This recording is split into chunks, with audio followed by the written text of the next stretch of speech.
Buying a house can be a lot of fun, can be scary, stressful, and very exciting all at the same time. And with all that's going on while you're buying a house, it's easy to get sucked into that whirlwind and make some pretty crucial mistakes. Mistakes that end up costing buyers down the road. They continue to stress, cost them lots of money, any number of things that go on.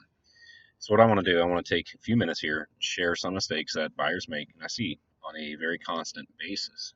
Don't want to make a very long video that you guys got to watch forever.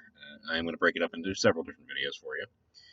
But the first mistake that I'm going to cover today is buyers relying solely on the pre-qualification from their lender as their affordability calculator.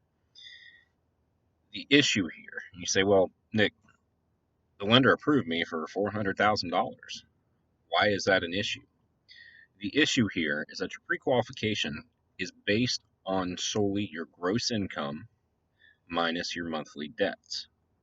So what that means, just to kind of break it down for you a little bit, your gross income, let's say that's $7,000. Out of that, on a conventional, lender says, okay, we're going to cap you at a 50% DTI. So if they're going to take $7,000, they're going to multiply it by 0.50 to come up with $3,500. From that $3,500, they're going to deduct your monthly debts, your minimum payments for credit cards, auto payments, things of that nature. And let's say that's $750. Well, now that brings you down to $2,750 a month. And the lender says, this is what you can afford to pay for a house. You're thinking, great. $2,750, I can buy this great house. We're going to love life. We're going to be comfortable, so on and so forth. The problem here is that your gross income does not take into account the taxes that are taken from your paycheck every month. It does not take into account any deductions you may have, whether that be health insurance, benefits, Social Security. I mean, any number of different deductions you can have from your paycheck. So your figure is based on gross income and not your net income, which can and will most often leave you very tight on your monthly funds. If you make $7,000 a month, let's use a rough figure here and say they deduct $1,500 out of your paycheck. After deducting the $1,500, you're now left with actually $5,500. This would be your net income. On that $5,500, that's what you have left, obviously, to make your house payment, make your car payment, take care of what you need to take care of, whether that be yourself, your family, whatever it is you need to do. On $5,500, they just approved you for $2,750 a month in payment. $2,750 plus the $750 that you pay every month in minimum credit card payments, auto loans, things of that nature, you're now at an actual 64% debt to income ratio, not 50%. This is what leads you to being housebroke, my friends. Housebroke. Not a very fun position to be in, and I see folks in it all the time, and I really feel for them. Being housebroke leaves you in a position where, okay, your bills are paid. What if something happens? What if you get in a car accident today? What if you get sick? You can't work for a few weeks and you don't have vacation time. You don't have that extra money to be able to go out and buy another vehicle, to be able to afford to not work for 2 or 3 weeks. However long that is, really. Being housebroke is a very scary position to be in. Yes, you have a roof over your head. Yes, your minimum payments are made. What else can you do?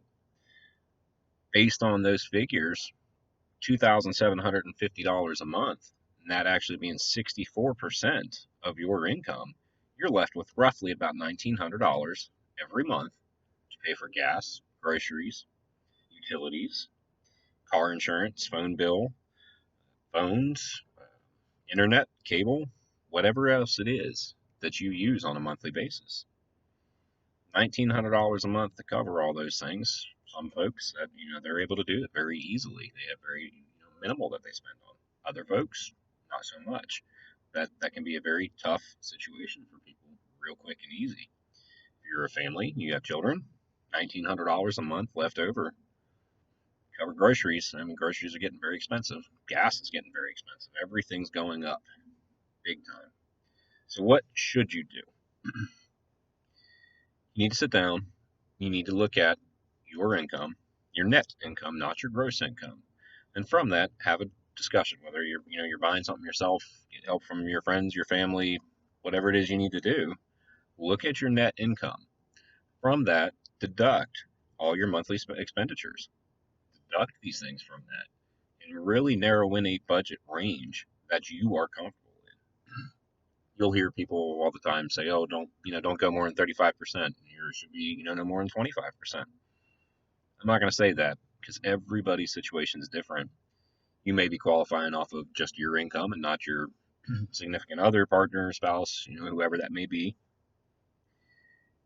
Everyone's situation is different.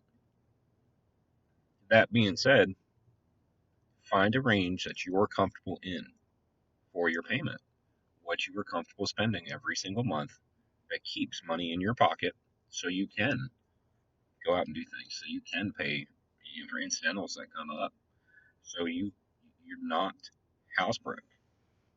Don't don't let a lender, a realtor, anybody push you to spend your max amount. Find that spot that you're comfortable in and stick to it. Live within your means. Buying a house, again, scary, exciting, fun, very stressful.